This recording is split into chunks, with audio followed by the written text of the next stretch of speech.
Já chegaram no coronavírus, podem preparar de Covid-19 está se espalhando de uma forma absurda.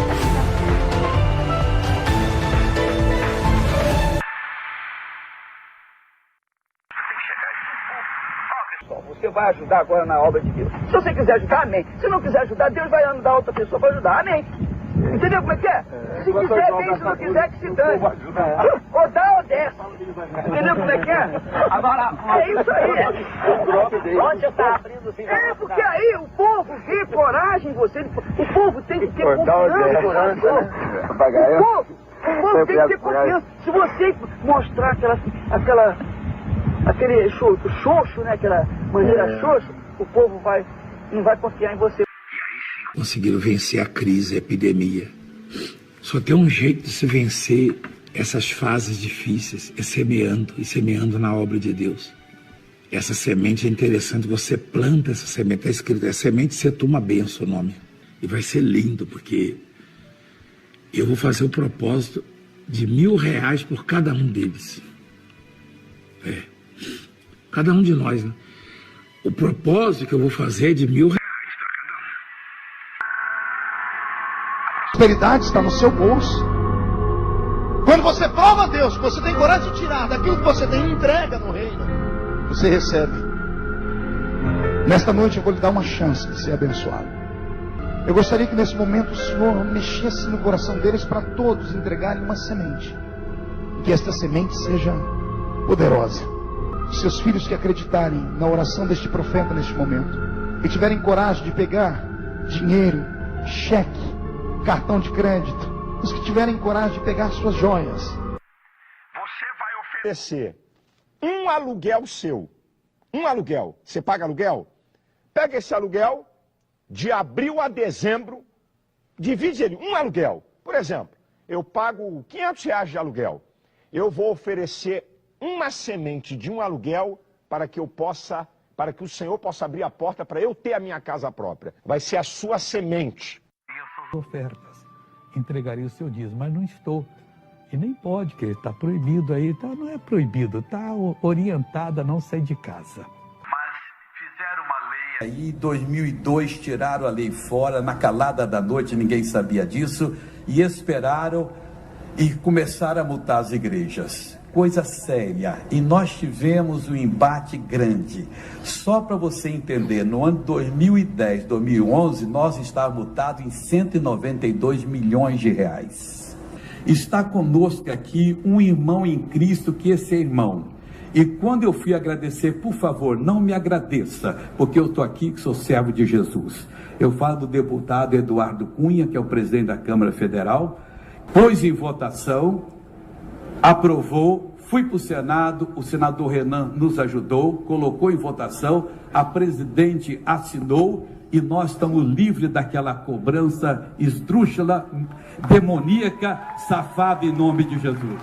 Então está aqui o presidente da Câmara dos Deputados, nosso irmão, o Eduardo Cunha, em nome de Jesus. Esse aqui foi homem do nosso lado, pessoal, foi servo de Deus, lutou, mas lutou valentemente contra tudo e todos. Uma vez o Senhor não permitiu que nós fizéssemos isso com um determinado candidato que veio a ser presidente. E aquele candidato veio a ser presidente, mas não nos deu o direito de fazer o que o Senhor queria que eu fizesse. Hoje a gente sabe, né? Exatamente o que ele queria que se fizesse. Muito boa noite, bem-vindos ao Gabinete de Crise desta segunda-feira, dia 14 de setembro. Nós vamos tratar dessa questão do perdão aí às igrejas evangélicas mais para o final do programa. Para começar, um material exclusivo obtido pela nossa reportagem, eu acabei de subir no site a primeira leva de vídeos da delação do Orlando Diniz, ex-presidente da FEComércio, que trouxe à tona aquele que talvez seja o maior esquema já conhecido, né, de tráfico de influência, de venda de prestígio, envolvendo, né, de lobby político, envolvendo grandes bancas de advocacia junto a o STJ e ao TCU. Há pelo menos 2 tribunais importantes, Tribunal de Contas e o STJ, que é a terceira instância do Judiciário. Todos esses advogados foram denunciados, viraram réus no âmbito da Operação Esquema S. O principal delator desta investigação, uma investigação que tem provas, né? Aliás, provas que começaram a surgir há 4 anos. Eu publiquei várias delas, né? Contratos aí suspeitíssimos de bancas como a de Roberto Teixeira e de Cristiano Zanin, que receberam aí mais de 80 milhões de reais. E agora, nesses vídeos, você vai conhecer os detalhes, né, desta delação. Inclusive, subi a pouquinho aqui. Não entrou toda, né, o Freitas? Aí na sua tela tá cortado, mas no ar tá... Ah, no ar tá certo, então é o que importa. A nossa televisão aqui deveria ser maior. Exclusivo, Orlando Diniz diz que contratos com Zanin eram 80% acima do mercado. Então está aqui a íntegra dessa delação, dessa colaboração explosiva, né? Que tem 50 anexos, há uma centena de vídeos. Nós vamos subir, obviamente, os principais, estamos fazendo aí uma curadoria desses vídeos e você já vai assistir a alguns trechos. No anexo 34, por exemplo, o Orlando Diniz fala da ganância do grupo, né, que não teve limites e que os advogados apresentavam contratos genéricos, descrevendo ações estratégicas para justificar os repasses. O ex-presidente da FEComércio, que obteve decisões favoráveis em 2015 lá no STJ, diz aos procuradores que, abre aspas, todos os contratos tiveram majoração de 80% acima dos valores praticados pelo mercado, mas que não sabe o que faziam com esses honorários. Ao longo das audiências gravadas pelo Ministério Público Federal lá no Rio de Janeiro, Diniz corrobora as informações prestadas nos termos elaborados com a ajuda de sua defesa e tira dúvidas dos procuradores. Ainda sobre o STJ, ele diz, abre aspas, que a estruturação para a vitória no STJ foi feita por Cristiano Zanin, Ana Basílio e Eduardo Martins, filho do presidente do STJ. Segundo o delator, abre aspas, eles articularam os valores dos honorários e demais escritórios participantes. O ex-presidente da FEComércio ressalta que essas bancas nunca prestaram contas dos supostos serviços jurídicos prestados e que jamais discutiram estratégias jurídicas.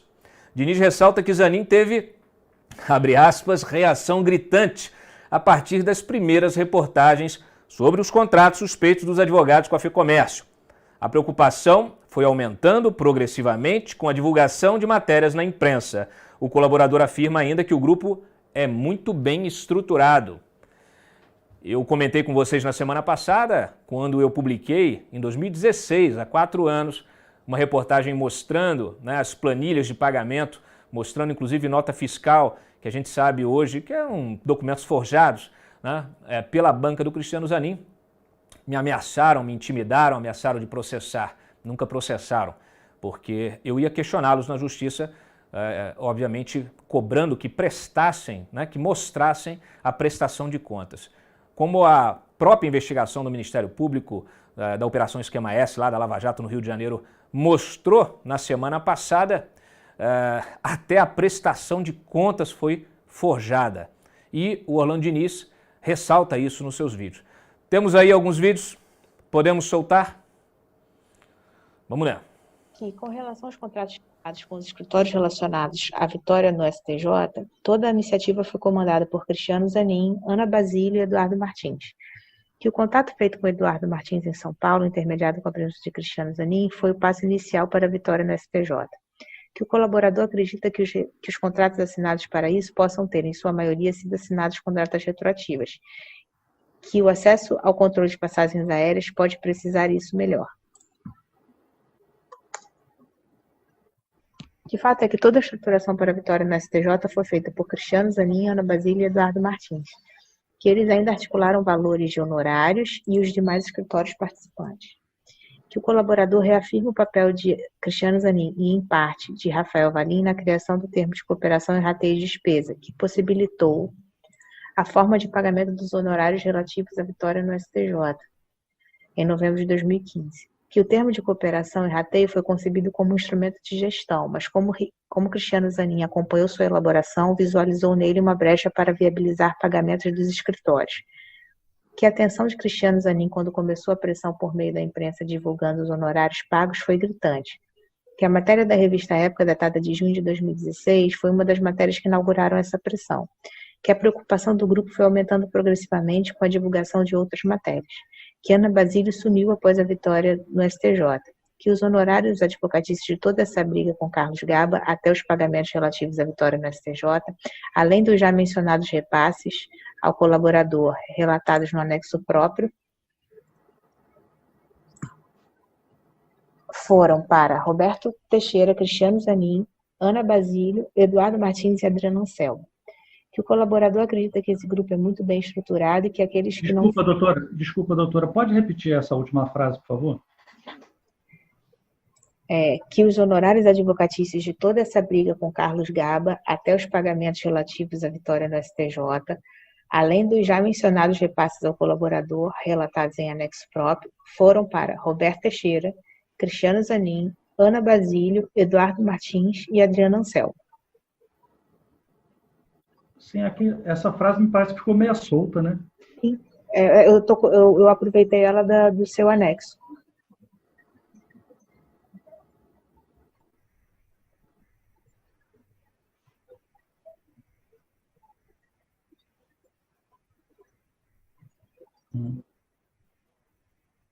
Porque esses foram os principais coordenadores e advogados da briga, né? Apesar de Adriano Anselmo não ser do núcleo duro, né? Eu não sei se isso pode gerar alguma dúvida. Desculpa, Renato, você pode repetir a frase? Eu não... Os honorários advocatícios de toda essa briga com Carlos Gaba, até os pagamentos relativos à vitória no STJ, além dos já mencionados repasses ao colaborador, relatados em anexo próprio, foram para Roberto Teixeira, Cristiano Zanin, Ana Basílio, Eduardo Martins e Adriano Anselmo. Tá, Orlando, você disse isso no seu anexo e reiterou hoje aqui. Agora, sim. O fato é que você vai ter a oportunidade do anexo próprio da Adriano Anselmo justificar, se a sua pretensão é essa, não sei se está com uma certa preocupação com a Adriano Anselmo, não estou entendendo, mas você vai ter a oportunidade de justificar lá ter o pagamento de 20 milhões de reais a ela aí, em 2 anos, e 5 milhões para o Ferreira Leão a pedido dela sem ter prestado serviço nenhum. Então, assim, o que está colocado aí é de forma mais genérica. A cada anexo, você vai ter a oportunidade de desenvolver cada um desses temas aí. Sim, não, é que todos esses honorários advocatícios de toda essa briga com Gabas, desde os primeiros pagamentos até os pagamentos relacionados à vitória no STJ, foram orientados inicialmente por Roberto Teixeira, por Cristiano Zanin, né? Depois pela Ana Basílio e os seus indicados, por Eduardo Martins e pela Adriana Anselmo e os indicados dela. Esse é o contexto. Eu quis ali... Mas não é isso que está escrito? Não é isso que está consignado no depoimento? Vê se fica melhor assim, que os honorários advocatícios de toda a briga envolvendo Carlos Gaba... Sim. Desde os primeiros pagamentos até aqueles relativos à vitória no STJ, foram coordenados por Roberto Teixeira, Cristiano Zanin, Ana Basílio, Eduardo Martins e Adriano Anselmo. Isso, porque eles acabaram sendo os advogados, os escritórios que foram indicando os outros escritórios. Essa é a ideia. Eu vou acrescentar isso. Então, eu botei exatamente o que o senhor falou. Que os honorários advocatícios de toda a briga envolvendo Carlos Gaba, desde os primeiros pagamentos até aqueles relativos à vitória no STJ, foram coordenados por Roberto Teixeira, Cristiano Zanin, Ana Basílio, Eduardo Martins e Adriano Anselmo, na medida em que foram eles que indicaram os demais escritórios para os quais o colaborador pagou. Correto? Correto. Correto. Temos mais algum trecho? Manda ver. Foram feitas no escritório de Adriano Anselmo algumas reuniões em que participou Cristiano Zanin, que participou Paulo Salomão e outros advogados. A partir do momento da contratação do escritório de Adriano Anselmo, passou a ter reuniões no escritório dela e para discutir os temas jurídicos. E isso foi feito com frequência, o que não acontecia antes. Eu fui em Brasília, participei de reuniões com o escritório Vladimir Espíndola, cheguei a participar de algumas poucas reuniões com o Fernando Gueiros, fazia reuniões no Rio de Janeiro com Everardo Gueiros, desculpa. Participava de reuniões no Rio de Janeiro com o Roberto Teixeira e o Cristiano Zanin, no meu papel de presidente, conversando sobre estratégia. Com relação à atuação jurídica propriamente dita, eu passei a fazer isso em determinado momento para frente, de 2014 para frente, e mais especificamente ainda, na contratação da advogada Adriana Anselmo, que fez inicialmente uma apresentação listando todos os processos e pedia a participação dos advogados em reuniões no escritório dela para tratar tecnicamente dos assuntos, só para separar, entende? Eu compreendo. Bom, vocês viram aí, esse trecho fala, inclusive, das tratativas no escritório da Adriana Anselmo, né, de estratégias aí de atuação de acordo com os interesses do Orlando Diniz. O Orlando Diniz, que tinha um problema justamente com a CNC, o órgão central, aí, a Confederação Nacional do Comércio, o órgão central do Sistema S, que havia feito fiscalizações e ameaçava, inclusive com mais fiscalizações, a sua gestão lá na FEComércio, no Sistema S, no Rio de Janeiro. Só que era aquela questão, a gente até comentou isso, ele fala sobre esse jogo duplo, né? O Carlos Gabas, que era ministro da Previdência, ele ocupava o assento de conselheiro fiscal da CNC. Então, ele usava esse poder para atuar, né, e ameaçar o Orlando Diniz. Ele ficava apavorado em perder a boquinha dele lá no comando da FEComércio, do Sistema S, e então recorreu aos préstimos aí do Cristiano Zanin e do Roberto Teixeira. E aí o Cristiano Zanin chamou a sua turma aí, vários outros advogados, e esses advogados chamaram outros advogados e eles drenaram pelo menos 150 milhões de reais dos cofres do Sistema S para serviços, algumas vezes, mas muitos desses serviços não prestados efetivamente. Na verdade, o que se investiga é uma soma ainda maior, né? Tem aí pelo menos mais de 204 milhões que estão sendo investigados também, que foram usados para pagamento de bancas de advocacia. Pelo menos 151 milhões é aquilo que eles identificaram que não tem comprovação, né? Isso passou por auditoria interna da própria FEComércio, tá? Não só da investigação do Ministério Público. E como vocês viram, eles estavam ali drenando os recursos até que começaram a sair reportagens na imprensa. Essa imprensa, né?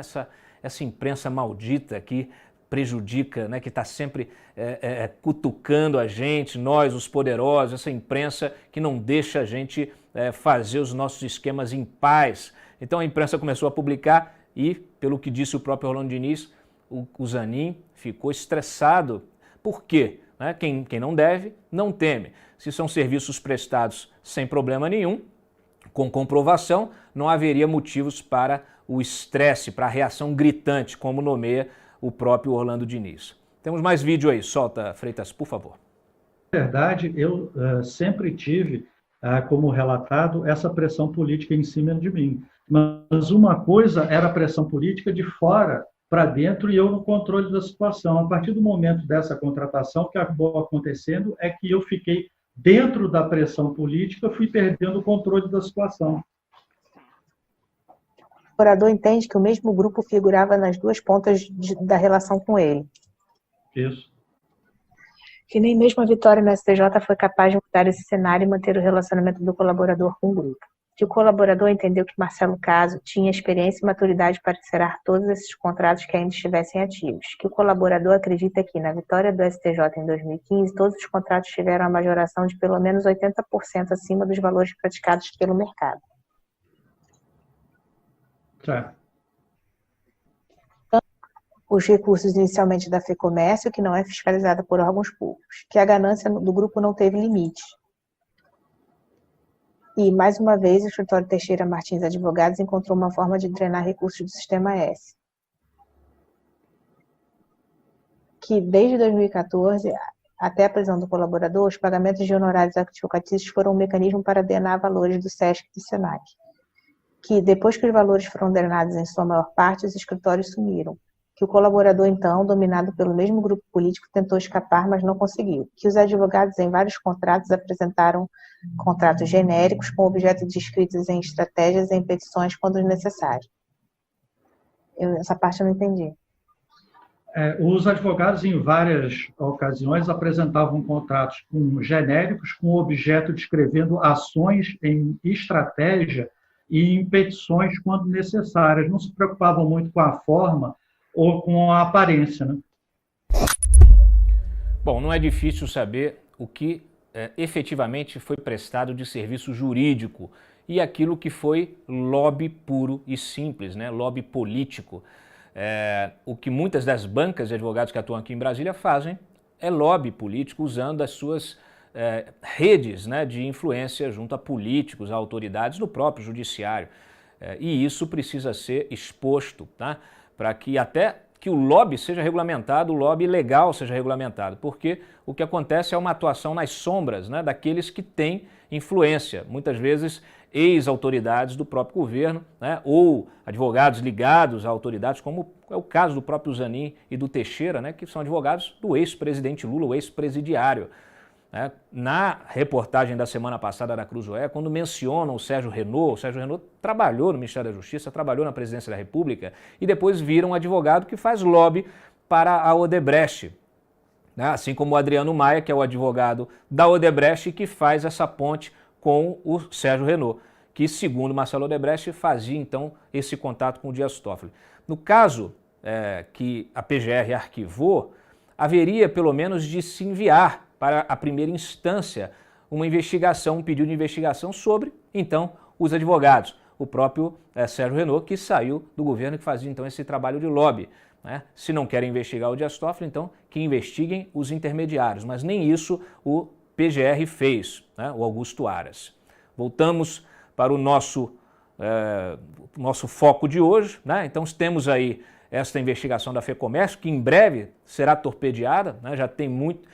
Os advogados já estão recorrendo, né? Construindo teses, né? Negociando nos bastidores recursos que possam suspender essa investigação. Inclusive, não vai demorar para levantarem a suspeita de que a Lava Jato do Rio de Janeiro investigou autoridades com foro privilegiado. Esta é uma forma de tirar a investigação lá do Rio de Janeiro, como já fizeram em Curitiba, tá? Sendo que, até agora, pelo que a gente depreende ali da denúncia que foi apresentada e dessas conversas, inclusive, que estão aí expostas, os procuradores questionando o delator, em nenhum momento eles avançam o sinal e pedem informações sobre as autoridades com foro, ministros do STJ ou do TCU. O que acontece é que o delator fala desses intermediários, fala dos advogados e como esses advogados vendiam o seu peixe. Então, esses advogados é que são denunciados e que viraram réus e que agora estão sendo processados. Mas, obviamente, isso mexe com muitos interesses, com interesses de gente poderosa, e é natural que a investigação da Lava Jato agora passe a ser bombardeada e que em breve eles retirem essa investigação lá do Rio de Janeiro. Não será surpresa diante de tudo que já aconteceu, mas é preciso, né, que vocês fiscalizem, que a sociedade reaja, né, cobrando das autoridades seriedade e transparência nessas investigações, ok? Então agora vamos para outra investigação, a investigação sobre o Wilson Witzel, o governador que está aí afastado, o governador do Rio de Janeiro que está afastado do cargo. Hoje a Lindora Araújo, a sub-PGR, né, ela apresentou então a denúncia contra o Wilson Witzel, a esposa e outras autoridades do governo, né, do Witzel. Não só isso, pediu também o pagamento de uma indenização de 100 milhões de reais e a perda da função pública. Então, se isso for recebido, né, se a Justiça ou o STJ concordar com essa demanda da PGR, aí, no caso aí da Lindora, da sub-PGR, o que vai acontecer da subprocuradora, o que vai acontecer é que o Witzel restará aí definitivamente afastado do governo, né? Ele perderá o mandato. Vamos aqui, então, aos detalhes dessa denúncia. Publicamos ainda há pouco, às 18h16, então, a denúncia da SUPGR, a Lindora Araújo, que assina a peça, né? Acusando o grupo de Wilson Witzel de atuar nos mesmos moldes de organizações criminosas, né, que envolveram os últimos 2 ex-governadores, o Sérgio Cabral e o Luiz Fernando Pezão. Então ele está sendo aqui denunciado justamente por organização criminosa. E ela diz: a organização do governador afastado dividiu suas tarefas em 4 núcleos básicos: o econômico, o administrativo, o financeiro operacional e o político. E seus integrantes receberam vantagens indevidas por contratos na área da saúde e também em outros setores. Foram denunciados, além de Witzel, descrito por Lindora como o chefe da organização criminosa, a sua mulher, Helena, e outras 9 pessoas, incluindo o pastor Everaldo, o ex-secretário de Saúde, Edmar Santos, que virou delator, e o ex-secretário de Desenvolvimento, Lucas Tristão, apontado aí como o braço direito do governador, afastado. Sempre tem um homem-bomba. Também foram acusados os empresários Gotardo Lopes Neto, José Carlos de Melo, Edson da Silva Torres e Carlos Frederico Loretti da Silveira, o doleiro Victor Hugo Amaral Cavalcante Barroso, Nilo Francisco da Silva Filho, representante de Edson Torres, e Cláudio Marcelo Santos Silva, operador de Edmar Santos. Como eu disse, a Lindora quer que o Witzel perca o seu cargo de governador. E a indenização de 100 milhões, obviamente, que ela seja aí arcada pelos 12 acusados, o governador e mais 11. Metade da indenização seria por reparação por danos materiais e a outra metade por danos morais coletivos. A denúncia diz que Witzel ocupava o topo da pirâmide dessa Orcrim, como chefe do núcleo político do esquema que desviava então recursos da saúde e de outras pastas. O governador afastado teve participação ativa em todos os fatos delitivos narrados, loteando os recursos públicos em prol da organização criminosa, recebendo vantagem ilícita e lavando dinheiro a partir do escritório de advocacia da primeira-dama, fecha aspas aqui, segundo o MPF. Bom, o Witzel mais cedo acionou o Supremo para retomar o cargo, tá? Recorreu mais uma vez, né, ao Supremo, e ele que já teve recurso negado pelo Dias Toffoli. Então vamos acompanhar também o que acontece com esse recurso. Ô Freitas, nós conseguimos colocar na tela a reportagem que está sendo publicada pelo Renan, voltando à questão do Wilson Witzel, né? Nós estávamos aqui com o relato de uma reportagem que acabou de subir no site aí, a reportagem do Renan Ramalho, com anotações que foram apreendidas lá no Palácio das Laranjeiras, anotações com uma tabelinha, inclusive, com valores e o nome das empresas, tá, que tinham contratos com a ex-primeira-dama ou a primeira-dama afastada, né? A mulher do Wilson Witzel, a Helena. Então aqui, olha, a primeira tabelinha com as empresas identificadas aqui, ABCD, bem primário, né? Os meses e os valores, 14, 10, 15, tá?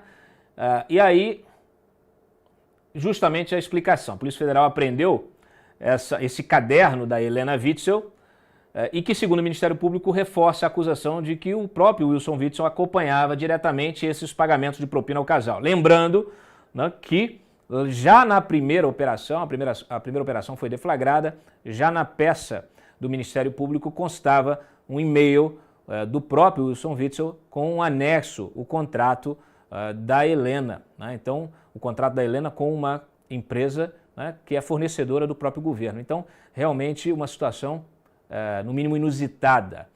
Eu pedi ao Wilson Witzel, abri aqui o programa, né, pedi entrevistas a ele, ao advogado, abri o programa para que ele fizesse os esclarecimentos que achar conveniente, mas ele não topou ainda falar conosco. É uma boa oportunidade diante desses novos indícios fortes, né, de que realmente há um esquema de corrupção envolvendo o próprio governador e a primeira-dama. Pode baixar mais um pouquinho? Mais um pouquinho, Freitas. Pronto, está aqui, olha. Uma outra página, a seguinte anotação. DPAD Diagnósticos, que é uma das empresas, né? O valor aqui, 14 mil. Coop, que é cooperativa, uma cooperativa que também é uma das empresas aí, clientes da Helena, e a Quali, outra cliente da Helena. Então aqui elas se repetem, o nome delas se repetem com os pagamentozinhos de cada contrato. Então, realmente, são indícios fortes, né? E que vão complicar a vida aí do Wilson Witzel. Lembrando que hoje a Lindor Araújo pediu, então, denunciou o Wilson Witzel, a Helena e outras 10 pessoas por organização criminosa e também pediu a perda do cargo de governador e uma restituição aos cofres públicos, aí, uma indenização de 100 milhões de reais. Ok? É isso. Bom, podemos voltar para o nosso material já selecionado aqui para o programa, ô Freitas? Ok, vamos lá. Bom, a gente já tinha noticiado a denúncia, vamos seguir aqui para a Alerj, ok? O Witzel, né, também pediu aí o retorno ao cargo, mas agora está mais complicado. Bom, e na Alerj, o deputado estadual Rodrigo Bacelar, do Solidariedade, relator do processo de impeachment do Wilson Witzel, concluiu um relatório a favor da continuidade da ação contra o governador afastado. O documento tem 77 páginas, já está pronto e recomenda, então, que o impeachment siga lá na comissão especial instalada na Assembleia Legislativa do Rio de Janeiro. Ok. Aqui um artigo do Mário Sabino, hoje não tem podcast, mas tem um artigo dele aqui, o Witzel lhe dá sono, a mim também, mas é preciso tocar na questão da portinha. Vamos lá. Há personagens da política brasileira que derrubam qualquer audiência. Veja-se o caso de Michel Temer. Podia-se publicar tudo a respeito dele, de vídeo com o Homem da Mala, a gravação de conversa suspeita no Palácio do Jaburu, e nada animava os leitores por muito tempo. O sujeito tem de ter carisma até para ser suspeito ou ninguém quer saber dele. Com o governador Wilson Witzel ocorre a mesma coisa. É um sujeito que antigamente era chamado de espalha-rodinha. É só ele chegar e todo mundo dá um jeito de dispersar. Se fosse uma escola de samba, Witzel seria a Unidos do Cabuçu. É ela despontar na Marquês de Sapucaí, as pessoas aproveitam para ir ao toalete e pegar uma cerveja. Você provavelmente aproveitará para pegar um café agora, mudar de site ou mesmo tirar uma soneca, porque o Witzel é o meu assunto. Não ele exatamente, mas a situação jurídica. Ele foi afastado do Palácio da Guanabara, acusado de usar o escritório da mulher para lavar dinheiro de propina. Não vou entrar no mérito, até porque tudo parece mesmo verdade. O STJ o afastou a pedido do Ministério Público Federal para que o governador não pudesse interferir nas investigações a partir de sua posição privilegiada. A defesa de Witzel pediu ao STF para que ele fosse reconduzido ao cargo. Dias Toffoli negou. Hoje, os advogados do governador afastado voltaram à carga no Supremo. O caso de Witzel remete ao do petista Fernando Pimentel, ex-governador de Minas.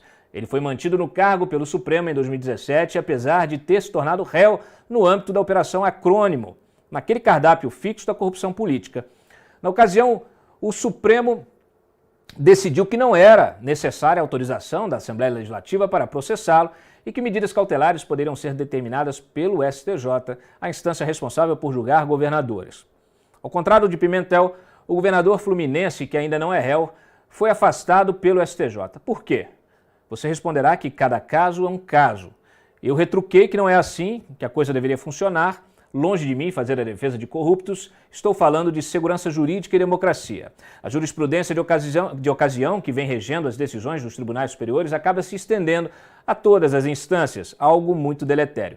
Não dá para ter portinhas de saída nas decisões do Supremo, guardião da Constituição, que podem levar a que um governador réu seja mantido no cargo, enquanto o outro, que é denunciado pelo mesmo tipo de crime, denunciado, não réu, seja afastado. Por que os dois pesos? Pimentel também estava numa posição privilegiada para interferir em investigações, assim como Witzel. É preciso ter regras claras, ainda mais quando se referem a gente com mandato popular.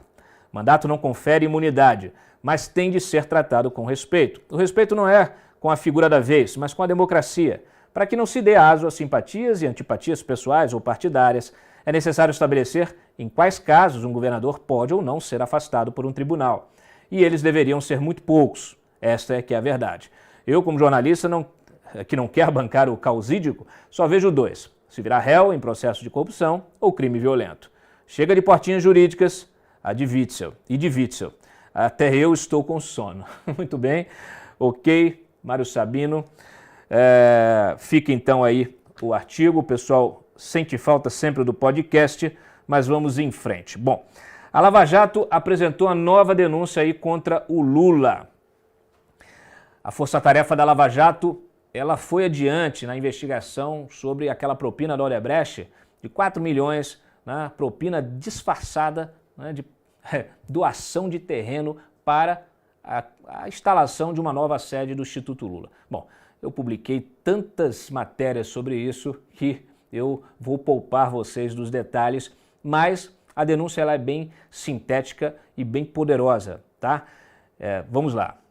O ex-presidente foi acusado de lavagem de dinheiro por doações de 4 milhões da Odebrecht para o Instituto Lula entre dezembro de 2013 e março de 2014. Segundo a denúncia, foram feitas 4 transferências de R$1 milhão no período. Segundo as investigações, a origem do dinheiro eram contratos obtidos na Petrobras por meio de fraude em licitações. O dinheiro foi descontado do Caixa Geral de Propinas, que a empreiteira mantinha em favor do PT, retirado da rubrica Planilha Italiano, referência a Antônio Palocci, e da subconta Amigo, o Lula. A denúncia apresenta como uma das provas a anotação doação Instituto 2014 no valor de R$4 milhões. A planilha italiana guardava no total R$35 milhões para atender demandas do PT. Os pedidos de liberação do dinheiro eram feitos por Palocci e os repasses eram autorizados diretamente por Marcelo Odebrecht, segundo as investigações. Também foram acusados por lavagem na mesma denúncia o Palocci, que é delator, e o Paulo Okamoto, então presidente do Instituto Lula. O Ministério Público Federal pede que todos sejam condenados a reparar os cofres públicos com os 4 milhões doados, ok? E aí, os detalhes, né? As provas desse repasse de 4 milhões, a Força Tarefa anexou essas provas, tá? Mostrando, inclusive, aqui um e-mail enviado em 26 de novembro de 2013 para Hilberto Silva, supervisor do setor de operações estruturadas, né? O Departamento da Propina, né? No qual Marcelo informa ao Antônio Palocci, Marcelo informa que Antônio Palocci o avisou, né, que Paulo Okamoto iria procurá-lo para obter esta doação. E deixa claro, segundo o Ministério Público, que a quantia destinada ao Instituto Lula deveria ser debitada do saldo da propina da conta Amigo, valor esse contabilizado em favor de Lula, ok? E aí está a cópia do e-mail. São os velhos e-mails do Marcelo Odebrecht, né? Que realmente colocam todo mundo aí em pânico. Aí no dia seguinte aqui o Roberto confirmando o aviso e pede que Marcelo não o deixe desatualizado, pois estava tentando controlar essa conta que está uma suruba, o pagamento da conta italiana. Porque aqui tem duas coisas, tá? Eu citei o Instituto, esqueci de falar do objeto da denúncia, que são as doações, tá? Existem duas ações, duas denúncias. Uma do Instituto, né, da propina para o Instituto, da propina para a construção de uma nova sede do Instituto, como eu acabei de mencionar, e existe uma nova denúncia que é esta com doações, tá, para o Instituto. O Instituto do Lula recebia doações como uma forma também de recompensa por tudo que o Lula fez, né, quando estava aí como presidente da República, tudo que ele fez. Aliás, a vida inteira dele, como a gente mostrou na sexta-feira aqui, visto que a relação dele com o Emílio Odebrecht era umbilical, tá? Então tá aí, podemos colocar a próxima. A planilha italiana, vocês conhecem, vocês que nos acompanham aqui no Antagonista, conhecem bem a planilha, os valores ali, né? As siglas, tudo certinho.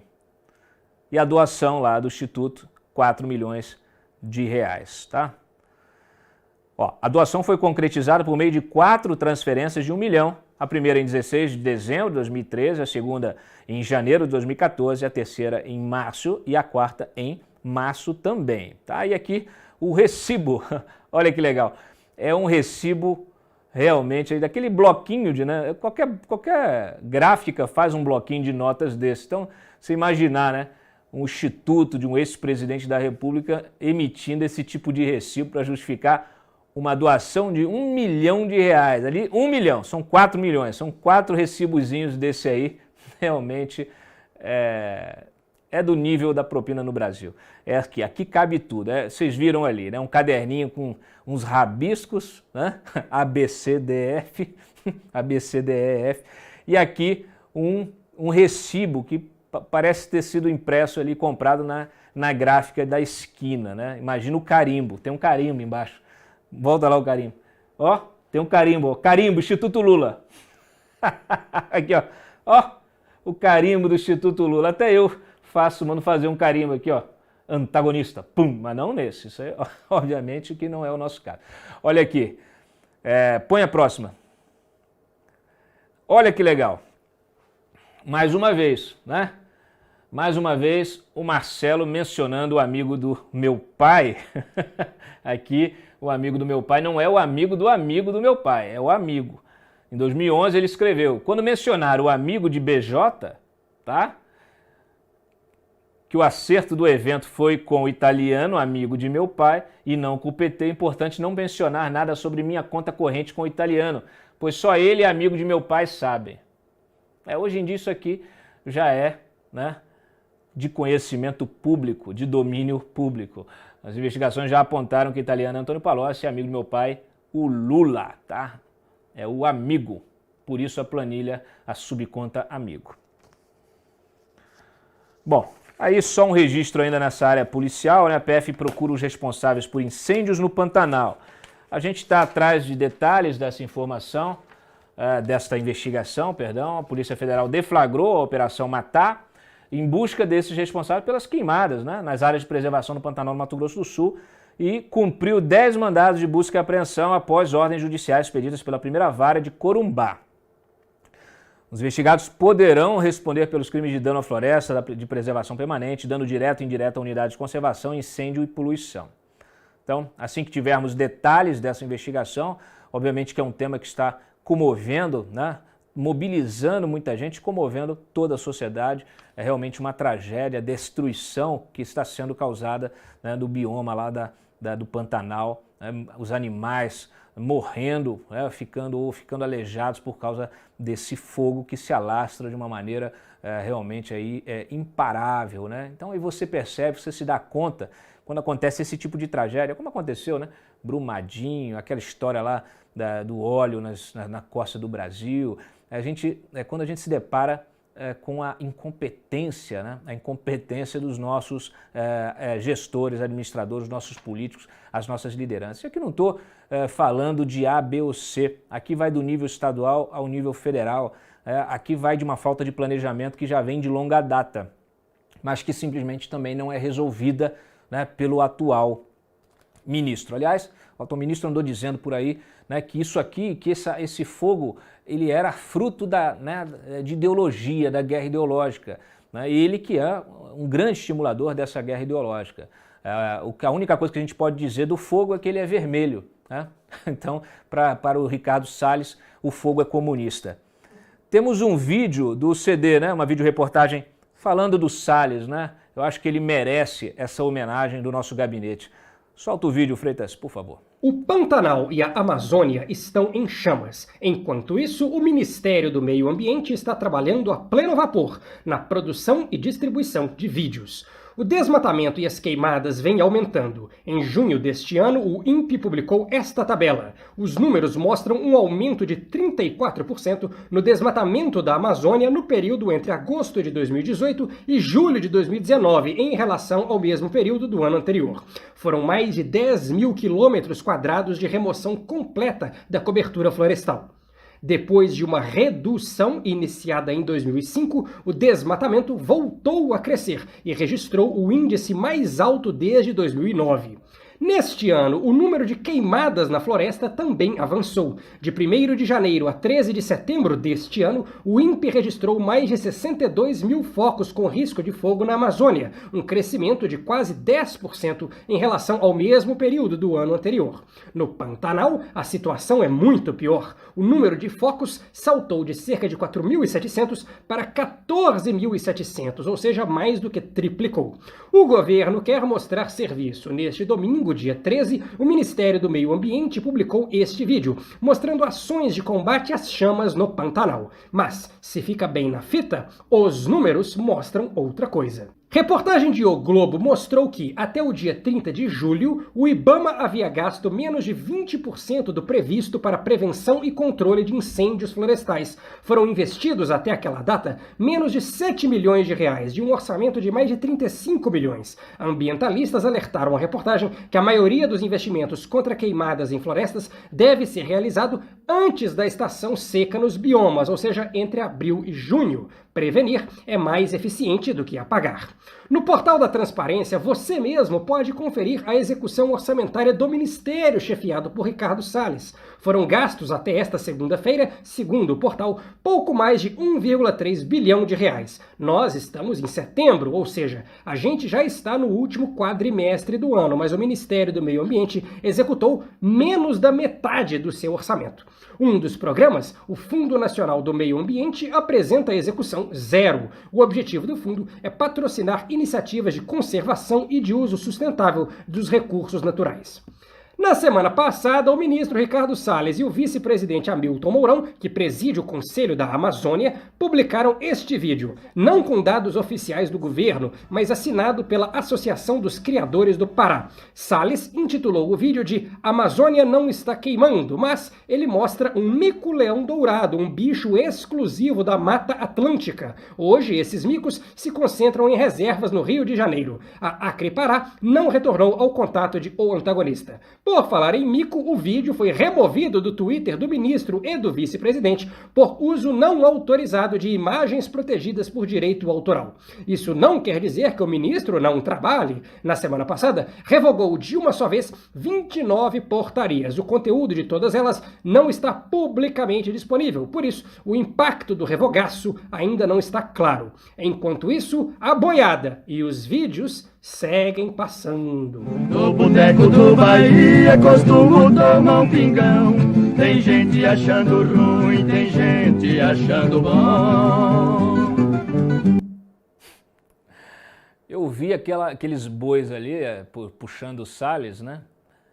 Me pareceu, eu reconheci, eu fiquei na dúvida aqui. Você acha parecido com alguém aqueles bois, Freitas? Com quem? Não fala nome não, senão dá processo. Aqui é só uma reflexão. Operação Sharks contra o PCC. O PCC está tomando porrada, né? Ainda bem. Hoje teve mais uma operação, operação deflagrada hoje pelo MP de São Paulo, tá? Contra a liderança do PCC, mira novamente aí as movimentações financeiras de mais 100 milhões feitas pelo grupo.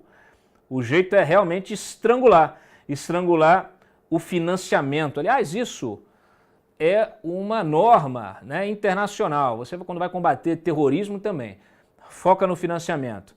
Corta o financiamento que você mata o movimento, tá? Então, de acordo com o MP, as investigações que começaram aqui no primeiro semestre do ano revelaram a cadeia de logística do tráfico de drogas do PCC. Foi identificada a participação de 21 pessoas, algumas delas foram presas hoje. Ok? E aí, os setores, né? Nesta investigação da Operação Sharks, o Ministério Público de São Paulo descreveu os vários setores da facção envolvidos aí no tráfico de drogas. Um desses setores chama-se Sintonia Final da Rua, olha só, sendo responsável por comandar os integrantes soltos da organização, mantendo contato direto com a cúpula presa da facção. Sua principal liderança, identificada pelas iniciais de MRA, mora no exterior e é suspeito de planejar a fuga dos chefes que estão presos em penitenciárias federais. Aliás, um desses planos foi frustrado aqui, né, no Distrito Federal, na época, inclusive, que o Sérgio Moro ainda era ministro. Além disso, esse MRA liderou planos de assassinar autoridades em represália às transferências dos líderes ocorridas em 2019, justamente por determinação do Moro. Segundo o MP, MRA tem cargo de adido da Embaixada de Moçambique. Aí começa a ficar interessante. Subordinado a ele está CJPF, aqui não tem identificação dos nomes, que comanda o setor do raio-x, um órgão de consulta da Sintonia Final da Rua. Conforme as investigações, ele é responsável pela comunicação entre a cúpula solta e todas as demais funções da facção que cumprem suas determinações. Vocês verem aqui o nível de estratégia, né? Segmentada aqui, né? Chinese Wall, dentro do setor do raio-x existe uma célula territorial, cujo chefe faz o contato entre líderes presos e lideranças atuantes em outros estados e países da América Latina, função conhecida internamente como Sintonia Geral dos Estados e Países. Entre os alvos da operação de hoje estão também aqui, olha, GSL, integrante do setor de raio-x e chefe do setor do BOB, responsável pela logística de distribuição da maconha na facção criminosa. Outro alvo que integra o setor raio-x é WRC, que, segundo o MP, comanda o resumo disciplinar, órgão responsável por fazer cumprir as normas e a disciplina da facção criminosa. O comando da distribuição de drogas cabe ao investigado identificado pelas iniciais OLBJ, ele chefia a Sintonia Final do Progresso e a Padaria, que cuida do refino de entorpecentes. Outro investigado é RSL, que comanda a Sintonia Financeira, segundo o MP. A Operação Sharks investiga no total 21 integrantes da alta cúpula do PCC. A Polícia Civil do Estado cumpriu hoje, então, 12 mandatos, mas 9 alvos estão foragidos. E aqui o organograma, o pessoal que não gosta de organograma está aqui, né, com a Sintonia Final Geral, o Marcola, lá no topo. Bom, eu acho um absurdo esse negócio de você não divulgar o nome do sujeito. O cara está investigado, tem prova, está sendo denunciado, está sendo preso, tem que colocar o nome do sujeito na praça, não é possível, né? Agora fica essa brincadeira aqui, essa sopa de letrinhas. Realmente não é possível, né? Vamos lá, próxima. Esse PowerPoint é bem bonito, né? É vermelho, né? Bacana. E aqui, ó, mais detalhes da investigação também, trazidos aqui pelo Renan. As provas colhidas até o momento apontam final essa movimentação aí superior a 100 milhões, tá? E aqui, segundo o MP, centenas de milhares de reais eram ocultados semanalmente debaixo do colchão em imóveis usados pela facção ou por meio de lavagem na compra de carros de luxo. Em dinheiro espécie guardado era depois passado a doleiros para transferência. Aí é engraçado, né? Os caras fazem um esquema todo sofisticado, né, com setores, um negócio segmentado ali, estanque, né, para você não ter problema com o outro, se pega um, não entrega o outro e tal, faz uma coisa sofisticada e guarda o dinheiro debaixo do colchão. É igual, parece aquele o caderninho, né, o caderninho do Witzel, né, o boletim da nota fiscal do Instituto Lula, é tudo, tem que ter um pouquinho de subdesenvolvimento, né, tem que ter um pouquinho de terceiro mundo, né, não é possível você fazer um esquema, né, para roubar centenas de milhares de reais, bilhões às vezes, e você não deixar ali aquele rastrozinho, aquela digital de terceiro mundo. Então, próximo aí. Bom, prenderam carros, armas, drogas e até explosivos, olha só. Segundo o Grupo de Combate ao Crime Organizado do MP, 4 pessoas foram presas em flagrante por tráfico e outras 9 estão foragidas, né, como a gente acabou de mencionar. E aí, óbvio, né, lavam também muito dinheiro com a compra de bens de luxo. Ok. E aí uma foto da apreensão, dinheiro realmente miúdo, dinheiro desse tráfico miúdo. Próximo. Não tinha lobo-guará. Não, nem sem lobo-guará. Lobo-guará é outro nível, é outro Orcrim, Freitas. São outros criminosos. Outra Orcrim, lobo-guará é outro Orcrim, é muito mais sofisticado. Aqui a galera do PCC é estagiário, aqui ó. A gente lembrando, né, que realmente agora tivemos essa operação hoje, tivemos uma outra no final de agosto, Operação Caixa Forte, que expediu aí 422 mandados de prisão. Então muita gente, é realmente mais uma pancada aí no PCC. Ok? Bom, vamos para as eleições municipais. Parece que eu estou falando do mesmo assunto, né?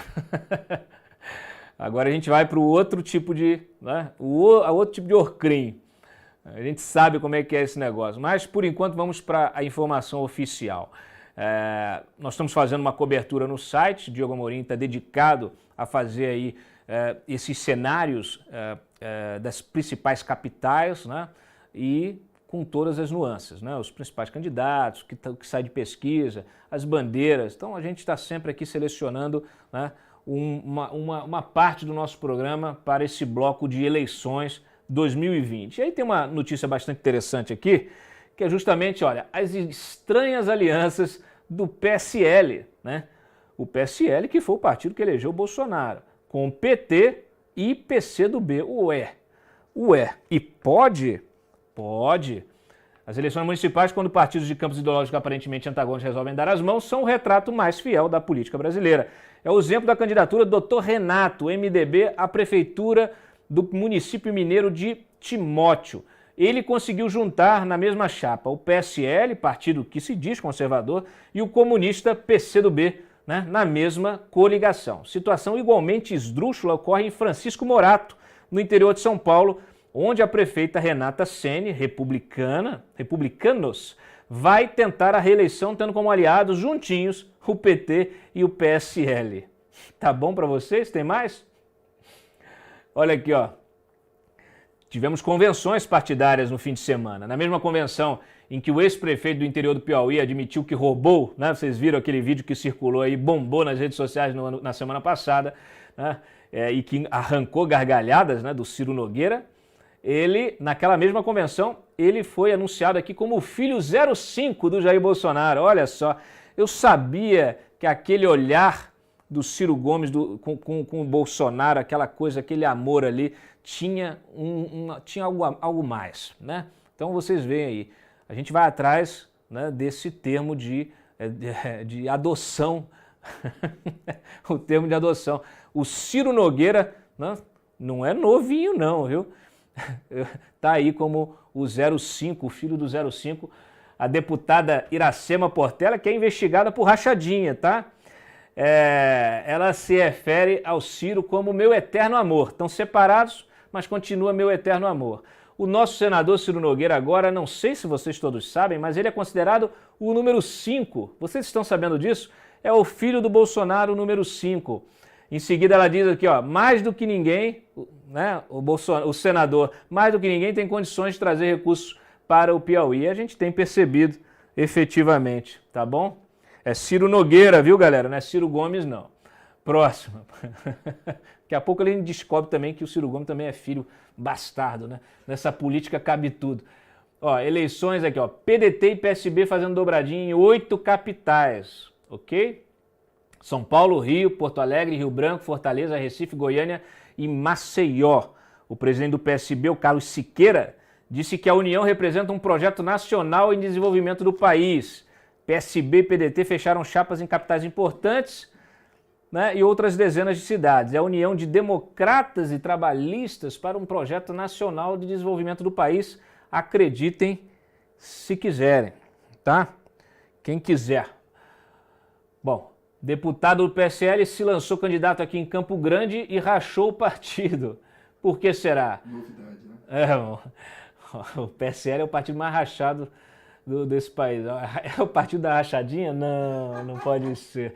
Ontem, durante a convenção do partido, o deputado Loester Trutis, né, Tretas, não? Que comanda a legenda em Campo Grande, lançou-se candidato a prefeito da capital.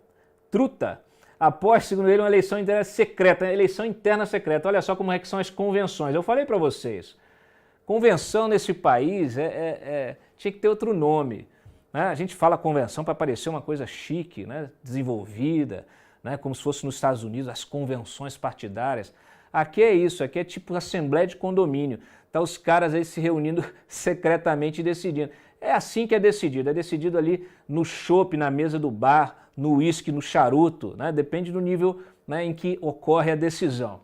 Bom, a decisão surpreendeu e frustrou parte do PSL que apostava na candidatura do vereador Vinícius Siqueira, que até então era o pré-candidato da sigla. Trutis escolheu como candidata a vice uma publicitária e corretora de imóveis que o vereador Siqueira disse desconhecer. Bom, é aquele negócio, né? Vocês devem ficar perguntando, tipo, e daí, né, Cláudio? Não, é assim, a gente tem que tratar, né, eleição municipal parece uma coisa menor, né? Tá pulverizado no país, mas, gente, é a base. É agora que começa todo esse cenário a se colocar, né? São essas coligações, são essas alianças que definem o que vai acontecer em 2022. Né? Não se enganem, é justamente a capilaridade de partidos é a capilaridade que esses partidos conseguem nos municípios que vão estruturar as chapas de 2022, justamente porque é assim, o voto tá pulverizado, está espalhado. Então, o que acontece hoje, a gente não pode, parece menor mesmo, mas a gente não pode descuidar, a gente tem que ficar atento. Aí tem que denunciar, tem que expor o que tiver de errado, tem que expor essas coligações esdrúxulas, pedindo o quê? Coerência. A coisa mais básica da nossa política, que a gente deve cobrar os nossos políticos, é coerência. Quando eles começam a abandonar a coerência, aí você já viu, aí abre a porteira para todo o resto, inclusive corrupção. Bom, São Paulo temos 5 candidatos oficialmente confirmados, tá? São eles: o atual prefeito Bruno Covas, o Gilmar Tato do PT, Antônio Carlos do PCO, Márcio França do EPSB e Marcos da Costa do PTB. O deputado federal Júnior Bozelli está animado com a candidatura da colega Joyce Hasselmann pelo PSL, confirmada em convenção do partido, mas ainda não homologada, tá? Diz ele aqui, ó, de patinho feio e pré-julgado injustamente, Joyce passou a incomodar todo mundo e a ser cobiçada pela maioria. Não faltam convites para conversas com oposições. Será uma grande surpresa nesta eleição. Acreditem também. Acredite quem quiser. Próximo aí. Olha aqui também quem está falando aqui que tem o carinho do Bolsonaro, que está querendo ser adotado pelo Bolsonaro, Celso Russomano, dos republicanos. Disse que vai se candidatar à prefeitura, já que a tentativa de aliança com o PSDB não vingou. Vou oficializar minha candidatura na convenção na quarta-feira. Tem um grande recall de outras eleições. Na verdade, Celso Russomano, a única coisa que ele tem é recall, né? Aquele candidato que começa e que termina lá embaixo. Nunca consegue chegar, sempre nada e morre na praia. E aqui, ó, ele já querendo ser adotado também, assim como o Ciro Nogueira querendo ser adotado pelo Bolsonaro. Eu estou direto com ele, com o Bolsonaro, porque sou vice-líder do governo no Congresso. Ele é meu amigo. Só pela amizade é evidente que tenho o carinho dele. Essa amizade vai fazer com que ele esteja comigo na campanha. Ô, Cláudio, o pessoal já está falando que o Bolsonaro vai ser o Mr. Catra da política. Ó, é por aí, tá vendo? O que vai ter de adoção, ó. E tá sempre, pessoal, esse amor na política é uma coisa maravilhosa, né? É amor, ódio, uma hora tem separação, na eleição seguinte já tem recomposição, né? Já reatam o namoro. Então, isso aqui é muito peculiar, né? Então, é um reflexo até da nossa sociedade. Muitas vezes a gente culpa o político, fala assim, esse político é ladrão, esse político não tem caráter, é um vagabundo. Mas quem coloca esse político lá? Somos nós, somos nós, os eleitores, né, que vendem voto. Né? Eu cobri campanha municipal em São Paulo, em 2008, e tinha de tudo, gente. Tinha troca de voto, cesta básica, comprando voto. E isso na capital. Na capital. Você imagina o que acontece no interior. E tinha de tudo. O pessoal do Movimento Sem Teto fazendo planilhazinha, né? A gente até fez uma operação lá, quer dizer, eu denunciei o caso, o Ministério Público foi lá e flagramos o pessoal tentando ali comprar voto. Né? Falou assim, não, ó, se você votar na chapa tal, você vai ganhar aqui um adesivo, um selo nessa planilhazinha aqui. E quem preencher a planilhazinha, participando das convenções, participando dos atos, né, das campanhas, do showmício, etc. e tal, tem prioridade, né, na lista aí da casa própria. Então, é assim. Né, se isso acontece na capital, imagina lá nos rincões, né, no Brasil profundo. Infelizmente, essa é a situação, tá? Desculpa não trazer boas notícias para vocês. Aliás, vocês acham que eu sou crítico, que eu sou pessimista. Os críticos são os grandes otimistas, tá?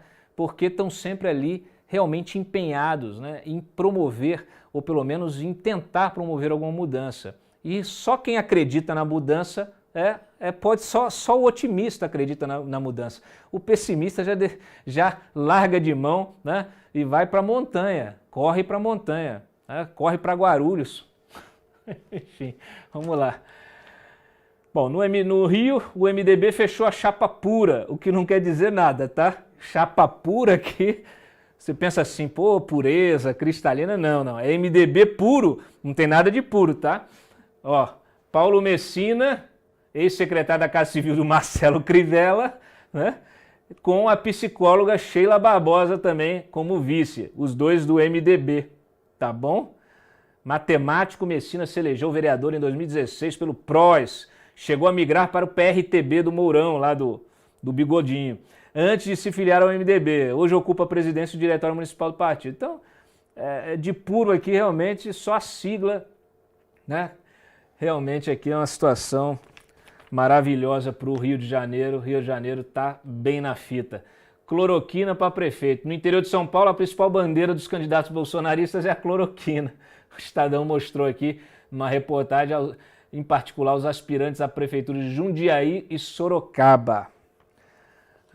Eles devem estar pensando assim, pô, essa pandemia podia durar mais um pouquinho, né? Que a gente distribuía cloroquina em troca de voto. Aliás, está mais barato do que distribuir cesta básica, né? Com arroz, com feijão, o preço que está. Promoção da cloroquina. Pô, só a cloroquina mesmo. Tem que mudar hoje o padrão na compra de voto, vai ter que mudar, gente, porque realmente a cesta básica tá que tá. Vocês viram aí, né?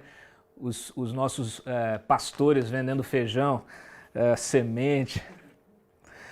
Realmente. Temos um vídeo, sim. Aí, já falando de cloroquina, que a gente vai entrar no próximo bloco, olha o que está acontecendo com essas convenções. No que se tornaram essas convenções. Não tem pandemia. Acabou, tá? Então, ou esse pessoal está todo tomando cloroquina, ou acabou a pandemia, já temos vacina, está liberado. O pessoal, ao invés de distribuir camiseta, está distribuindo cloroquina. Só pode ser, porque para justificar esse carnaval antecipado aqui, solta o vídeo, Freitas, por favor.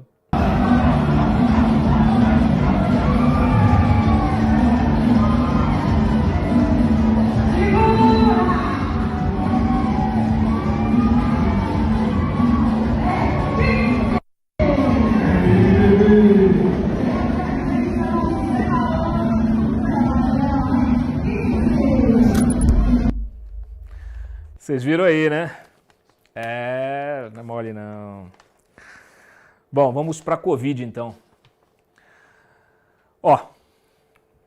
Essa já foi, vamos lá. Nosso boletim Covid, registro aí uma queda expressiva, claro que é uma segunda-feira, a gente sabe que tem a subnotificação do fim de semana também, mas uma queda expressiva, 381 óbitos apenas, tá? Então, é importantíssimo esse número aqui. Ao todo temos ainda 132.006 óbitos. É obviamente uma tragédia, né, civilizatória, mas com perspectivas realmente da gente sair desse buraco. 15.115 novos casos. Claro, nós sabemos, eu sempre repito aqui, terça-feira tem um incremento, porque aí a subnotificação do fim de semana ela se acumula na terça-feira, e só na quarta-feira é que nós temos o cenário mais próximo à realidade, né, do que realmente está acontecendo com essa doença. Mas a gente já tem percebido, pelo menos nas últimas 2 semanas, uma trajetória descendente, né, tanto de óbito como de contaminação, o que é uma grande notícia, ok? E aqui, olha, São Paulo tem a 5ª semana com queda de mortes, tá? A média diária na última semana foi de 179 óbitos, mesmo patamar de maio, quando ainda estava realmente ainda começando, né? Ou pelo menos na primeira subida ali. Na semana anterior a média era de 196 mortes, antes de 222 óbitos, ok? Então, os novos casos também registraram queda pela 3ª semana consecutiva, com a média diária da última semana de 5.372 novos casos e nos 7 dias anteriores 7.380 diagnósticos diários. Segundo o João Dória aqui, são números que voltam a comprovar a queda sólida dos indicadores, mas isso não significa relaxamento. Estamos em quarentena e devemos permanecer assim até a chegada da vacina. Ok, Dória, tá bom. Ainda bem que o pessoal tá se cuidando, né? Se fosse depender dos nossos políticos. Bom, a Prefeitura do Rio autorizando a reabertura de cinemas e teatros. Os espaços podem voltar com o limite de 50% da capacidade das salas, com lugares marcados, assim como está acontecendo com as igrejas. A Prefeitura afirmou que o consumo e a venda de bebidas e alimentos locais permanecem proibidos. Os estabelecimentos que descumprirem as regras serão interditados por 7 dias e terão de pagar uma multa de R$13 mil. Bom, e o Brasil retoma aí os testes da vacina de Oxford, tá? A Unifesp comunicou hoje que todos os centros participantes do estudo aqui no país retomaram a aplicação das vacinas nos voluntários nesta segunda-feira. São cerca de 5.000 voluntários em São Paulo, no Rio de Janeiro e em Salvador, participando aqui dos testes, sendo que 4,6 mil já foram vacinados e não apresentaram reações graves. A AstraZeneca informou na noite de sábado que os ensaios clínicos seriam reiniciados. Os estudos tinham sido suspensos na última terça-feira após uma mulher no Reino Unido apresentar reações adversas sérias. Como eu disse antes, não era motivo para preocupação. Mas, na verdade, era uma medida de precaução, né? Estudos sérios são assim. Quando você tem algum tipo de reação adversa grave, você suspende, reforça os testes e agora eles foram retomados e desejamos, obviamente, que a vacina esteja disponível o quanto antes. Próximo. Bom, a OMS não acrescenta nada no debate, né? A OMS é só para criar polêmica. Diretor aqui do europeu da OMS, Hans Kluge, disse à France Press que há novos surtos do coronavírus no continente, né? E que neste momento os países não querem escutar esse tipo de má notícia. Eu entendo. Ouço o tempo todo que a vacina vai ser o fim da pandemia. Claro que não. Nem sequer sabemos se a vacina vai ser eficaz para todos os setores da população. Recebemos alguns sinais que será eficaz para alguns, mas não para outros. Se tivermos que encomendar vacinas diferentes, será um pesadelo logístico. Bom, ele não está ajudando em nada, viu? Esse é um pessimista, tá? É um pessimista. Esperamos sim que a vacina ajude a acabar com a pandemia. Se a própria OMS diz que não tem jeito, então vai fazer o quê? Vai fazer igual os lemmings, pulam do precipício e se matam. É o que acontece. Não tem o que dizer, né? Ele diz aqui que só vai acabar quando a comunidade tiver aprendido a conviver com a pandemia. Realmente, é a nossa OMS aí ajudando a não ajudar o debate. E hoje a gente obteve a informação de que o Fux testou positivo para a Covid, foi diagnosticado no Rio e ficará em isolamento social pelos próximos 10 dias, tá? Então, suspendeu tudo. A sessão que ele ia presidir não vai mais presidir, sessão do CNJ foi suspenso, tá? Segundo a assessoria de imprensa do Supremo, o ministro suspeita que tenha sido infectado num almoço de confraternização familiar no sábado. Estava de máscara? Não sabemos. Agora, pode pôr a próxima aqui, ó. O questionamento que se faz é o seguinte: ele estava com a Covid lá no dia da posse? Porque se foi no último sábado, né? Significa que ele pode ter sido infectado sem apresentar sintomas antes de sua cerimônia da posse, na quinta-feira passada. Bom, esperamos que não, mas é claro que quem esteve presente, inclusive esteve do lado ali do presidente da República, né? Meses, e realmente aí parece que agradou ao presidente Bolsonaro. Então, vamos aguardar agora realmente a efetivação, né? Aqui, o Bolsonaro anunciando que vai efetivar o Eduardo Pazuello no cargo de ministro da Saúde. A gente vai poder dizer que tem ministro agora, né? Agora que a pandemia já está acabando. É uma beleza. Quer botar no break? Pode ser. Chama o break e a gente volta para encerrar com o bloco do perdão às igrejas, tá? Amém. Vamos ao nosso break para os assinantes, os que não são assinantes, se convencerem a assinar. Aliás, é bom que se diga, é bom que se lembre, os nossos assinantes do A Mais ou do Combo receberam antes, né? Tiveram acesso antes de todos às informações aí dos novos vídeos do Orlando, dos vídeos exclusivos, inéditos, do Orlando Diniz, do esquema da FEComércio, assim como na semana passada os assinantes da Cruzoé também tiveram acesso aos vídeos do Marcelo Odebrecht. Então, está aqui, os nossos assinantes sempre são, obviamente, privilegiados, né, com as informações exclusivas que nós publicamos, apuramos e publicamos no site. E, obviamente, tem a vantagem também de ter um aplicativo sem anúncios, e com todos os podcasts, essa interação que a gente estabelece com informação em primeira mão, análises qualificadas, para que você se informe e possa tomar decisões melhores na sua vida. Solta o break.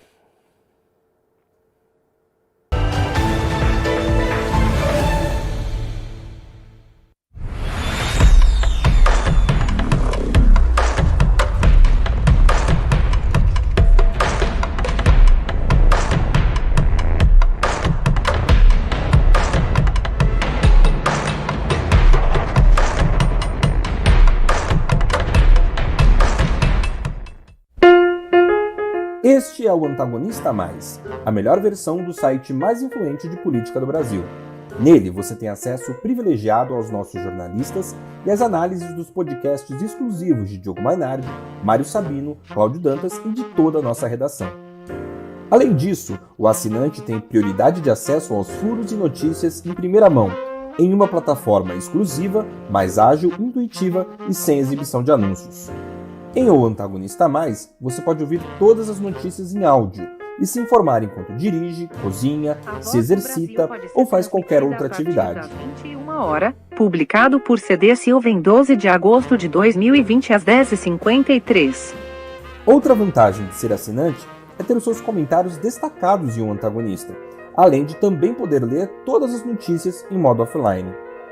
Faça parte você também da nossa comunidade e descubra essas e outras vantagens de O Antagonista Mais. Olá, você quer saber mais sobre as eleições nos Estados Unidos? Então acompanhe o meu programa Super Terça. Toda terça-feira, aqui no canal de O Antagonista, eu explico um aspecto da eleição.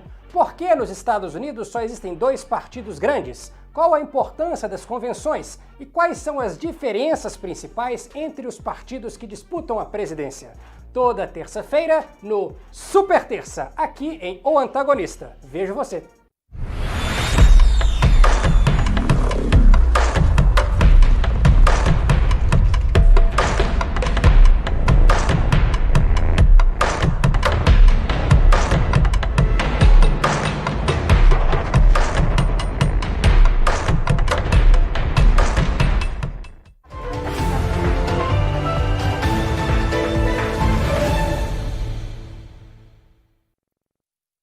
Muito bem, voltamos aí para o nosso bloco final, a parte final do nosso programa de segunda-feira, com a decisão de ontem à noite, né, o veto parcial, ou seria sanção parcial. Pode ser, depende de quem vê o copo, né? Se está meio cheio, se está meio vazio. O fato é que o Bolsonaro fez como Pilatos, né? Ele fez um gesto para o Congresso, fez um gesto para os evangélicos, para sua base de apoio, sua base de eleitores, e jogou a banana para o Congresso. Nós estamos falando do perdão, né, o perdão de multas da Receita Federal, vamos dizer, a liberação das igrejas de pagarem tributos, né, previdenciários sobre os salários aí dos seus missionários, tá? E também a contribuição sobre o lucro líquido dessas empresas, ou dessas igrejas, perdão, que estão aí hoje com um poder enorme, um poder financeiro, um poder político enorme, né, ao ponto de fazerem bancadas, né, e de ajudarem a eleger presidentes da República. Como vocês viram no nosso vídeo de abertura do programa de hoje, né, o que importa é quem vai atuar, né, em benefício dessas igrejas, porque eles testam, né, eles vão lá, dão apoio para o Lula, vão lá, dão apoio para o Bolsonaro, vão lá, dão apoio para a Dilma. Não interessa. O que interessa é saber quem vai cumprir a missão, né? E, óbvio, o que eles têm a oferecer? Tem a oferecer milhares de eleitores, milhões de eleitores. Quem vai abrir mão disso? Qual político que vai abrir mão disso? Bolsonaro se escorou, então, na própria avaliação da equipe econômica, dizendo o seguinte: olha, eu não posso aqui aprovar toda essa lei, né, com essa emenda, a emenda Jabuti, que aliás foi aprovada em 18 segundos lá no Senado. E ele disse que não podia aprovar tudo, senão ele ia acabar cometendo crime de responsabilidade, e aí vocês já sabem, né, da impeachment. Então ele aprovou meia lei, dizendo então que que poderiam, liberando, né, anulando as multas, as autuações da Receita Federal em relação às questões aí previdenciárias e isentando essas igrejas de pagarem para a Previdência, de contribuírem com a Previdência. Quem carrega, então, a Previdência nas costas, né? É o cidadão comum, o médio, aquele que realmente não está, inclusive os próprios fiéis, tá? Os fiéis, você que é fiel, né, que está integrado a alguma dessas igrejas evangélicas, né, ou pentecostais, que são as que realmente têm esse poder político, demonstram esse poder político, você tem que pagar aí a tua cota, tá? Quem está liberado são só as igrejas, ok? Então vamos à notícia, vetando aqui ontem o veto parcial, notícia do César, logo de cara aí às 22h17, perdoando 1 bilhão em dívidas. Então não será 1 bilhão, será parte disso. O presidente vetou o artigo 8º do projeto de lei que isentava os templos do pagamento de contribuição social sobre o lucro líquido. Segundo o Planalto, o presidente Jair Bolsonaro se mostra favorável à não tributação de templos de qualquer religião, porém a proposta do projeto de lei apresentava obstáculo jurídico incontornável, podendo a eventual sanção implicar em crime de responsabilidade do presidente da República. O veto, como mostramos, atende à recomendação do Ministério da Economia e da Subchefia de Assuntos Jurídicos. Bolsonaro, no entanto, sancionou o artigo 9º, que anula as autuações da Receita sobre a prebenda, a remuneração de pastores e líderes religiosos. O trecho confirma uma lei de 2015, que é resultado de um outro jabuti, né, providenciado pelo Eduardo Cunha, que também foi homenageado aí no nosso vídeo de abertura. Então, o trecho confirma essa lei de 2015, que define que os valores pagos a ministros ou membros de ordem religiosa não configuram remuneração direta ou indireta e, portanto, não devem ser considerados para efeitos previdenciários. Por outro lado, o artigo 9º foi sancionado integralmente, pois confirma e reforça a previsão legal que já existe desde 2015 no tocante aos pagamentos, parece que foi escrito pelo Bolsonaro, hein? No tocante aos pagamentos realizados pelas entidades religiosas aos seus membros, assim, não se considera como remuneração para efeitos previdenciários, o valor pago por entidades religiosas aos seus ministros e membros do Instituto de Vida Consagrada. A decisão de Bolsonaro desagrada a bancada evangélica e líderes religiosos que compõem a base do governo, porque eles queriam o veto, eles queriam a sanção total. O veto ao perdão já havia sido sinalizado pelo presidente a deputados. Em reunião, Bolsonaro argumentou que poderia cometer crime de responsabilidade, então, por isso, tomou a decisão que tomou. Mas aí já tem a reação. Próximo aí, ó. O próprio Bolsonaro, aliás, como eu disse, fez com Pilatos e disse, olha, escreveu lá na rede social: confesso, né, caso fosse deputado ou senador, por ocasião da análise do veto que deve ocorrer até outubro, votaria pela derrubada do mesmo. É muito interessante. O Bolsonaro sempre tem esse jogo duplo, né? Na época mesmo da Previdência, da reforma da Previdência, ele disse inúmeras vezes, olha, eu por mim não aprovava a reforma da Previdência, mas o Guedes disse que é preciso. Né? Então ele está sempre jogando, terceirizando a culpa, como ele fez aqui. Ele não consegue assumir, né, o que realmente ele acredita. Está vazando o áudio aí, Freitas. Vamos lá. Então, falou isso aqui, olha, destacou, sancionou o trecho, confirma a isenção da contribuição previdenciária de pagamentos feitos para os religiosos e por aí vai. E aí a gente tem a reação. Pode passar. Ah, bom, antes da reação, eu fiz uma apuração junto à própria Receita. E aí é o seguinte, a Receita disse o seguinte para mim, ó, né, os auditores, me disseram, ó, vamos continuar autuando os missionários fajutos. Qual é a questão aqui? A prebenda, ok, está liberada, desde 2015, inclusive, está liberada da Previdência. O problema é que essas igrejas, elas fazem como? Elas colocam qualquer empregado como missionário, registram lá o sujeito como missionário. Então a secretária, o segurança, o faxineiro, né, qualquer um, eles vão lá e colocam como missionário. Aí eles ficam, né, liberados, eles acreditam, né, que ficam liberados de pagar a previdência dos seus funcionários regulares. Aí não é possível. Uma coisa é o líder religioso, o missionário, o cara que vai lá para outro país, né, vender a igreja, né, fazer toda aquela, né, aquela história ali já orientada pelo Bispo Macedo, né, no vídeo aí, no áudio que vocês viram logo no início do programa. Outra coisa é você colocar empregado mesmo como missionário, simplesmente para não pagar imposto. Aí não dá. Aí a Receita disse que vai continuar sentando o couro em cima aí e lascando a autuação. Vamos ver, vamos acompanhar para ver se isso é possível. Okay? Inclusive, eles acreditam que as multas já aplicadas, né, muitas dessas multas foram aplicadas justamente com esse entendimento. Aliás, algumas igrejas, até do R.R. Soares, perderam recentemente no CARF recursos em função desse tipo de procedimento. E aí, eles dizem que muitas dessas multas que eles querem anular agora com base na canetada, elas serão judicializadas, porque elas foram aplicadas justamente porque essas igrejas estavam fazendo malandragem, tá? Então, o missionário fajuto vai continuar sendo alvo das autuações da Receita. Claro, vai judicializar, vai dar mais, né, mais prejuízo para a sociedade e seguimos então em frente. Sóstenes Cavalcante, deputado do DEM do Rio, integrante da bancada evangélica, disse que a frente fará um apelo a Davi Alcolumbre para que o perdão às dívidas de igrejas seja discutido na próxima sessão conjunta do Congresso. O deputado se queixou da postura do Bolsonaro, que vetou o perdão e depois pediu aos parlamentares que derrubassem o seu veto. Para nós, a postura dele foi como a de Pilatos, lavou as mãos. Ok? O Silas Câmara, presidente da bancada evangélica, disse que a chance de o Congresso não derrubar o veto ao perdão a dívida de igrejas é zero. Ele disse que, ó, sob pressão da equipe econômica, o presidente vetou, tá?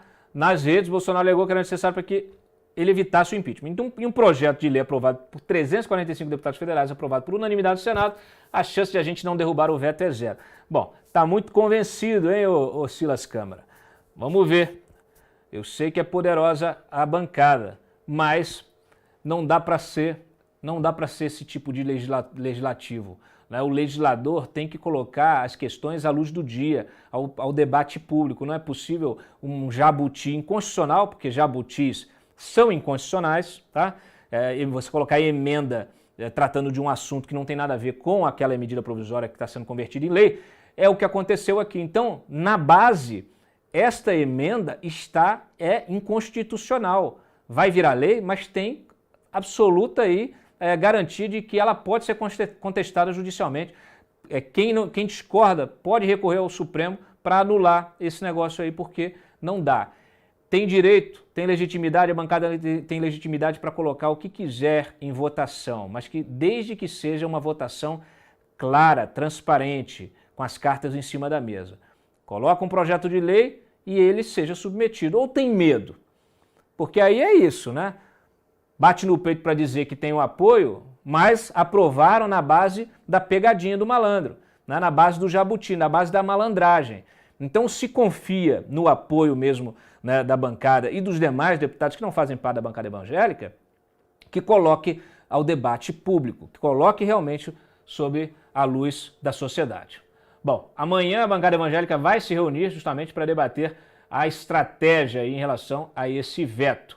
O Marco Feliciano, que também está aí homenageado no nosso vídeo de abertura, tem aqueles dentes maravilhosos pagos por vocês, disse que não existe perdão de dívidas e culpou o PT por perseguir as religiões cristãs por meio da tributação ilegal. Ô Marco Feliciano, você está querendo enganar quem? Né? Coloca no Google aí, essas igrejas, inclusive a sua, estavam com o PT lá atrás, né? Então, não tem esse negócio. A gente sabe que ideologia para essa gente é nada, né? Então, aí é o jogo do poder. Pode tentar enganar quem quiser com esse discursinho aí falacioso, mas o fato é que eles querem estar no poder, seja com quem for, tá? É isso? Ao todo o projeto fala em arbitrariedade da Receita, é claro, Marcelo Ramos do PL aqui atacando, né? Atacando duramente a Receita Federal por cumprir a sua missão institucional. Aí depois reclamam que não tem, que o buraco está grande, que não está arrecadando, né? Que tem problema fiscal e que tem que aumentar imposto, tem que aprovar CPMF nova. Vocês sabem, se você cria uma renúncia fiscal, e aqui a gente está falando de uma renúncia fiscal bilionária, para setor qualquer que seja, né? E nesse caso aqui não tem nem produção de nada, né? Não tem produção de riqueza. Né? As igrejas têm outro fim, elas nem deveriam, a gente nem deveria ter esse tipo de discussão, mas a gente sabe, muitas dessas igrejas tiveram o seu objetivo absolutamente desfigurado. Temos vários exemplos de bispos, pastores, vivendo uma vida de nababo, né? De nababo. Então, não é possível. Igreja não deveria servir para isso. Deveria servir para dar conforto espiritual, né?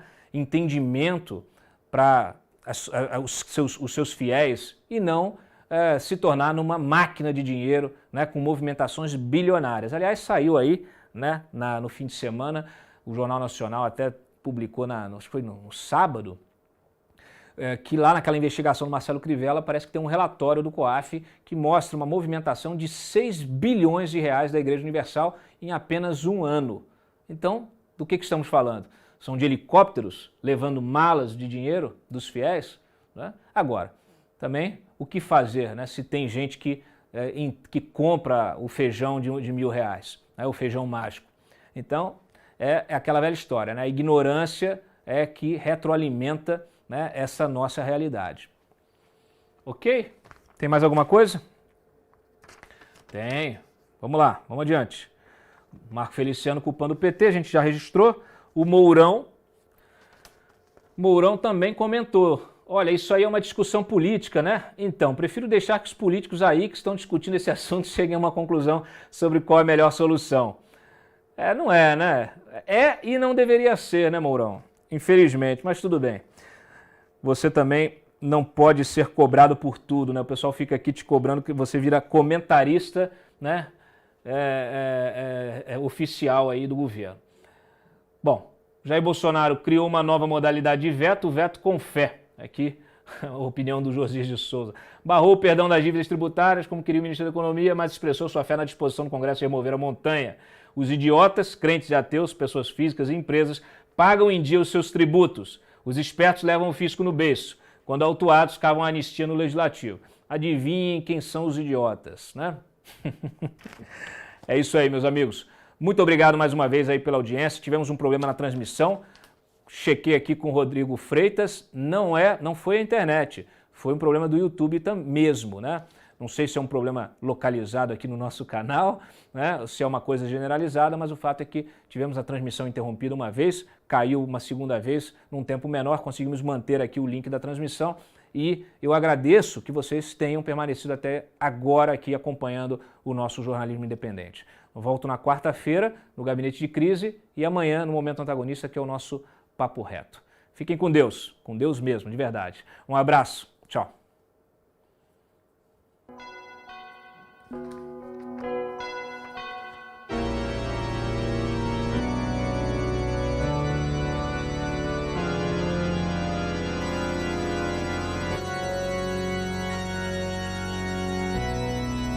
Irmão, eu vou contar para vocês a história daquele rapaz que só queria saber de farra, até que um dia ele encontrou a luz. Aleluia, irmão! Eu era um bêbado e vivia drogado. Hoje estou curado. Encontrei Jesus. Encontrei Jesus. Na casa do Senhor não existe Satanás. Show Satanás, show Satanás. Na casa do Senhor não existe Satanás. Show Satanás, show Satanás. Eu era um bêbado e vivia drogado. Hoje estou curado. Encontrei Jesus. Encontrei Jesus. Na casa do Senhor não existe Satanás. Show Satanás, show Satanás. Na casa do Senhor não existe Satanás. Show Satanás, show Satanás. Eu tava na vida, quase a me perder. A minha tentação foi amar você. Com tanta loucura eu não aguento mais. Show Satanás, show Satanás. Show Satanás, show Satanás. Na casa do Senhor não existe Satanás. Show Satanás, show Satanás. Na casa do Senhor não existe Satanás. Show Satanás, show Satanás. Estou sentindo que você está possuído, irmão. Vem cá que você vai ser libertado agora. Show, show, sai. Na casa do Senhor não existe Satanás. Show Satanás, show Satanás. Na casa do Senhor não existe Satanás. Show Satanás, show Satanás. Na casa do Senhor não existe Satanás. Show Satanás, show Satanás. Na casa do Senhor não existe Satanás. Show Satanás, show Satanás.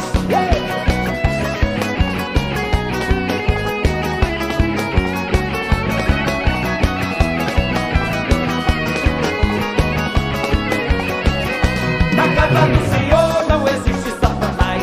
Show Satanás, show Satanás. Na casa do Senhor não existe Satanás. Show Satanás, show Satanás.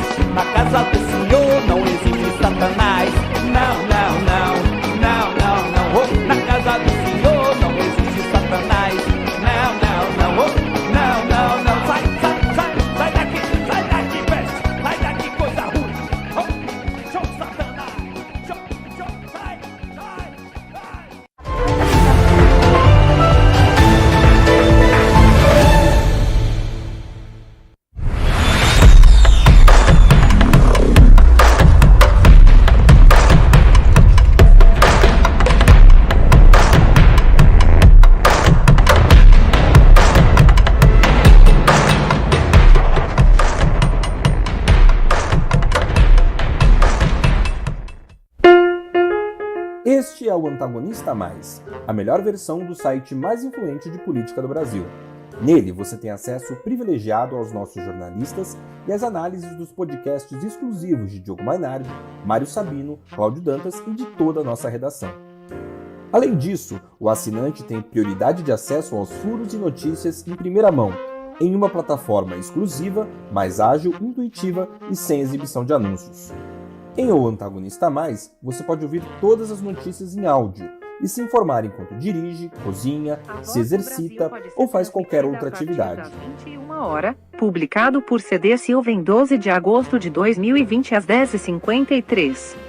Outra vantagem de ser assinante é ter os seus comentários destacados em Um Antagonista, além de também poder ler todas as notícias em modo offline. Faça parte você também da nossa comunidade e descubra essas e outras vantagens de O Antagonista Mais. Olá, você quer saber mais sobre as eleições nos Estados Unidos? Então acompanhe o meu programa Super Terça. Toda terça-feira, aqui no canal de O Antagonista, eu explico um aspecto da eleição. Por que nos Estados Unidos só existem 2 partidos grandes? Qual a importância das convenções e quais são as diferenças principais entre os partidos que disputam a presidência? Toda terça-feira no Super Terça, aqui em O Antagonista. Vejo você!